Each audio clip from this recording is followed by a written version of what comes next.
7 જુલાઈના રોજ Sachin police station વિસ્તારમાં એક લૂંટ વિથ મર્ડરના બનાવ બન્યા હતા, જેમાં સોનીના દુકાનમાં જે લૂંટ થઈ હતી અને એના માલિક આશીષભાઈ પ્રતિકાર કરતા જોઈએ એના ઉપર ફાયરિંગ કરવામાં આવી હતી, જેમાં એના મૃત્યુ નિપજેલ હતા.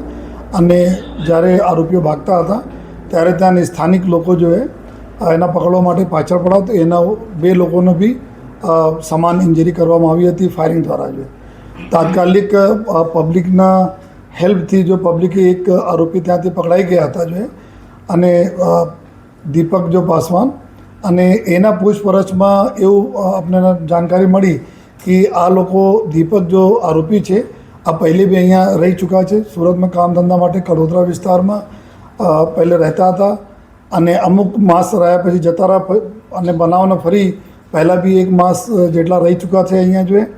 અને એના ખબર હતી કે આ વિસ્તારમાં જો રાત્રના સમયે 9 વાગે પછી જ્યારે આ દુકાન બંધ થતી હોય છે તો આપણા જેટલા બી ગોલ્ડ જો આ લોકો મૂકે છે, તો એના ધ્યાનમાં રાખીને આ બીજા આરોપીઓને ત્યાં બિહાર રાજના હાજીપુર વૈશાલી જિલ્લામાંથી અમુક આરોપીઓને બોલાયા જોઈએ, અને પછી જો આ લૂંટને અંજામ આપે. અને જ્યારે પોલીસ એના દીપકને પૂછપરછ કરી જોઈએ, પૂછપરછ પછી જો આપણને એવું જાણવા મળ્યા કે 2-3 ઓર હાર્ડકોર ક્રિમિનલ્સ છે આ કરીને ત્યાં ભાગી ગયા છે.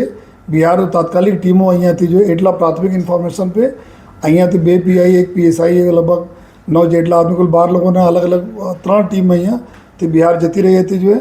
ત્યાંની સ્થાનિક પોલીસના મદદથી આ ઘણા દિવસોના પ્રયાસથી જોઈએ આપણે ત્યાંથી 2 આરોપીઓને પકડવામાં સફળતા મળી છે જોઈએ, જેમાં એક આરોપી સંજય ચંદ્રદેવ કરીને છે જે હાજીપુરમાંથી પકડાય છે, અને એક બીજા આરોપી છે અવિનાશ જે સમસ્તીપુર જિલ્લામાંથી પકડાય.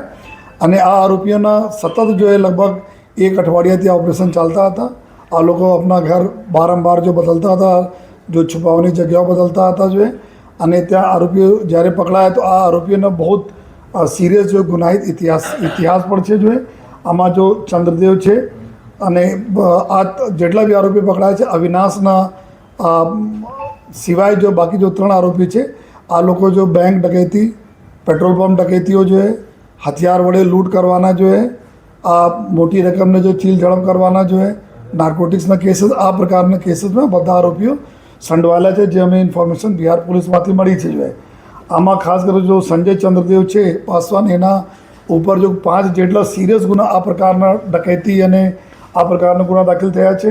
જો દીપક પાસવાન છે જો અત્યારે સૌપ્રથમ અહીંયાથી પકડાયા હતા, એના ઉપર 7 ગુના છે. આ તમામ ગુનાઓ બી ડકૈતી અને બેંક રોબરી અને આના પેટ્રોલ પંપ રોબરી આ પ્રકારના ગુનાઓ છે. અને ત્રીજા આરોપી એક જો પિન્ટુ પાસવાન છે, અત્યારે આ અમારા વોન્ટેડ છે. 4 પૈકી 3 આરોપી પકડાઈ ગયા. એક આરોપી જો વોન્ટેડ છે એના ઉપર બી 6 ગુના આ પ્રકારના ગુના માં સંડવાયેલા છે. આ લોકો જો અલગ અલગ ગુનાઓમાં જ્યારે જેલમાં હતા ત્યારે બધા ત્યાં જેલમાં ભેગા થયા જોઈએ, અને પછી આ લોકો આપણી એક ગેંગ બનાવી જોઈએ ગુનાહિત પ્રવૃત્તિ કરવા માટે. તો અત્યારે જો આરોપી પકડાયા છે અને મુદ્દામાલમાં જો ગયેલ 10 લાખ રૂપિયાની જો રકમ હતી આ બી મળી ગયા છે જોઈએ મુદ્દામાલ. અને એના સિવાય જો આરોપીઓનો ટ્રાન્ઝિટ રિમાન્ડ ઉપર 4 દિવસ રિમાન્ડ ઉપર લઈ આવવામાં આવેલા છે. અત્યારે વધુ જ એના પૂછપરછ અહીંયા ક્યાં હતા, બીજા ઓર કોઈ બી એમાં સામેલ છે કે નહીં, કોઈ ટીપ આપે છે કે નહીં, આ બધા તમામ પ્રકારના જો ઇન્ટ્રોગેશન જો રિમાન્ડ લેવા પછી જો કરવામાં આવશે. આરોપી લૂંટ કર્યા બાદ